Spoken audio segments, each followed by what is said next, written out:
Hi, this is Bruce, the Blind Man Handyman. Thank you so much for your support. And I want to show you a kit I just got. You know, this kit wasn't donated to me. I've had to get this stuff myself. I think it's Pensacola Diesel. Hopefully you can read that yourself, because my camera stuff might not be too good. Move it up a little bit, maybe. Okay.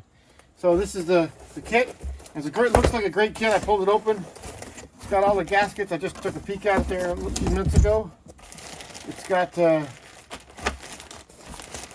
I didn't even realize the gaskets were metal in here. So I got these here gaskets. They're the big valve cover gaskets, I guess. And then I've got there's new bolts in here. Everything you could really need to do this job. Looks like a really nice kit. New injector lines for both sides. And I've got some gaskets here. More gaskets.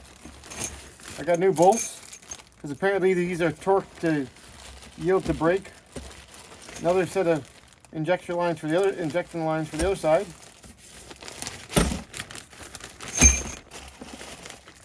I put it in Ziploc bags after I checked it out to see what was in it, just so I wouldn't lose the stuff for myself. I got someone who could say, my wife, to help me. That's the one bag. And over here is just mainly gaskets in this one. And I got the new crush washers and lots of seals and O-rings, which is amazing because there's a lot of parts in here.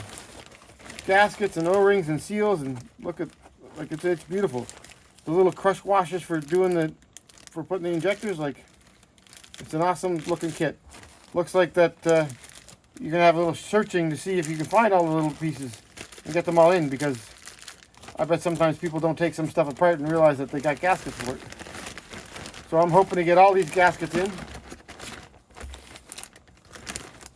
That's always my goal when I get a kit like this. The goal is see if I can get every gasket they put in here. Unless it's something I didn't have to take apart. Sometimes I don't like this disturbing stuff. If it looks good and I don't have to disturb it, then I don't disturb it. So they were really nice. They're in the States. Our neighbors and friends there in the States. They were super well to deal with. I don't know if it was on sale for what it was, but I thought the price for what I got to buy these injection lines here in Canada, it would have been $800 just for the lines here in Canada. And I bought, not including the gaskets or everything else, and I got all this stuff for way less than $800. So thanks a lot for putting a good kit together. I think it's great. So I'm just to the point now where I'm going to have to start taking that stuff apart. I got all the injection lines are all ready to start taking off. Well, thanks for watching the Blind Man Handyman and subscribing, and I appreciate it. You guys have a lovely day now.